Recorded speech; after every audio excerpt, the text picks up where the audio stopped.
అందరికీ నమస్కారం అండి. ఈరోజు మన హిందూ దేవాలయాల్లో ఇంకొక స్టోరీతో మేము ముందుకు వచ్చేసాను. ఎండింగ్ వరకు చూడండి, ఇంట్రెస్టింగ్గా కూడా ఉంటుంది స్టోరీ అనేది. ఆల్మోస్ట్ మన వీడియోస్లో స్టోరీస్ అన్నీ కూడా చాలా చాలా ఇంట్రెస్టింగ్గానే ఉంటాయి అనేసని నేనైతే అనుకుంటున్నాను.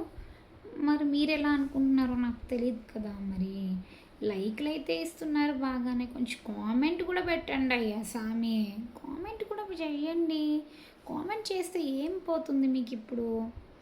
చూడడం 50 మెంబర్స్ 80 మెంబర్స్ చూస్తున్నారు కదా. ఒక్కొక్కసారి 100 మెంబర్స్ కూడా చూస్తున్నారు, ఒక్కొక్కసారి 200 మెంబర్స్ కూడా చూస్తున్నారు, ఒక్కొక్కసారి 50 మెంబర్స్ చూస్తూ ఉన్నారు. కామెంట్ చేయొచ్చు కదా, ఎలా ఉందో, బాగుందో, బాగోలేదు. అప్పుడు నేను కూడా ఏదైనా చేంజింగ్ చేసుకోవాలంటే చేసుకుంటాను కదా. కామెంట్ పెట్టమన్నాను కదా అనేసని ఫస్ట్ తెలుగు నేర్చుకో, తెలుగు ఫస్ట్ బాగా మాట్లాడు అని ఇలాంటివి పెట్టుకోండి. వై? బికాస్ నా లైవ్లకు వచ్చే వాళ్ళకి కానీ, నా వీడియోలు చూసే వాళ్ళకి కానీ ఆల్మోస్ట్ చాలామందికి తెలుసు నాకు తెలుగు సరిగ్గా రాదు అనేసని. సో ఒక్కొక్కటి నేను బాగా చదువుకొని మీ ముందుకు తీసుకొని వస్తాను నేను. అలాంటిది మీరు అన్నిసార్లు ఎందుకండి బాబు పెడతారు నాకు అలాగా. నాకు తెలుగు నేర్చుకో, తెలుగు నేర్చుకో అనేసి. ఆల్మోస్ట్ నేను వైటీకి వచ్చిన తర్వాత చెప్పాలి అంటే తెలుగు బాగానే నేర్చుకున్నాను. నాకు తెలిసి స్టార్టింగ్లో నాకు అస్సలు తెలుగు అర్థమవుతూ ఉండేది కదా. ఎవరైనా మెసేజ్ పెట్టినా సరే, ఏమైనా సరే చాలా చాలా కొంచెం రియాక్ట్ అయిపోయేదాన్ని. ఏంటబ్బా ఇలా పెడుతున్నారు తెలుగు అనేసి.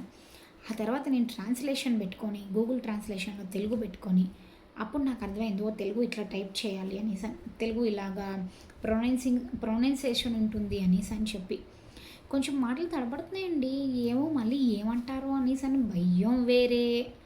అసలే చిన్న అమ్మాయిని ఏం చేస్తాం, అయ్యో చిన్న అమ్మాయిని అన్నాను అనేసి అని మళ్ళీ దీనికి కూడా ఏదైనా పెడతారు కామెంట్. ఆల్మోస్ట్ చాలామంది కన్నా చిన్నదాన్నే నేను. 50 ఓళ్ళ కన్నా చిన్నదాన్నే, 30 ఓళ్ళ కన్నా కొంచెం చిన్నదాన్నే. కాబట్టి అడ్జస్ట్ అయిపోండి, చిన్నదాన్ని అన్నాను కదా అనేసని. మరీ మీరు అట్లా కామెంట్లు పెట్టకండి, నేను ఎదిరిపోయి బెదిరిపోవాల్సి వస్తూ ఉంది ఆ కామెంట్లకి. ఇంకా స్టోరీ కోసం చెప్తాను. కాకపోతే నెక్స్ట్ వీడియోలోనే చెప్పుకుందామండి స్టోరీ.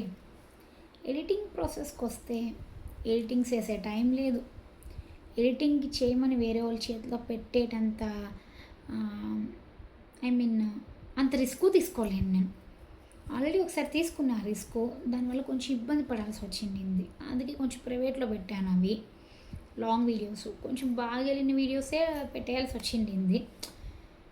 బట్ పాపం తను మాత్రమే ఏం చేస్తారులేండి, నాకేదో హెల్ప్ చేద్దాం అనుకున్నారు కానీ అదేమో అట్లా జరిగింది. ఇట్స్ ఓకే, అవన్నీ పట్టించుకోకూడదు. ఇప్పుడు పెడుతున్నాను కదా, డైరెక్ట్గానే మొహం పెట్టి ఏదో ఒకటి మాట్లాడి చెప్తున్నాను కదా. అర్థం చేసుకోరేంటి, అర్థం చేసుకోండి కొంచెం. నెక్స్ట్ ఇంకేమైనా చెప్దామా? ఇంకేమీ వద్దు, చాలు ఈ వీడియో ఇక్కడితోని. అప్కమింగ్లోని ఇంట్రెస్టింగ్ టాపిక్ కోసం మాట్లాడుకుందాం, ఓకేనా? Good night or good morning. ఈ వీడియో ఎప్పుడు అప్లోడ్ చేస్తానో నాకే తెలియదు. Or good afternoon. సో ఇప్పటివరకు వినేందుకు థ్యాంక్ యూ సో మచ్. అంటే మీరు అడిగిన క్వశ్చన్స్కి నా ఆన్సర్ అండి ఇట్లా చెప్పాల్సి వచ్చింది. ఏం చేస్తాం చెప్పండి మీరే. అసలే నేను చిన్న అమ్మాయిని. Bye all, take care.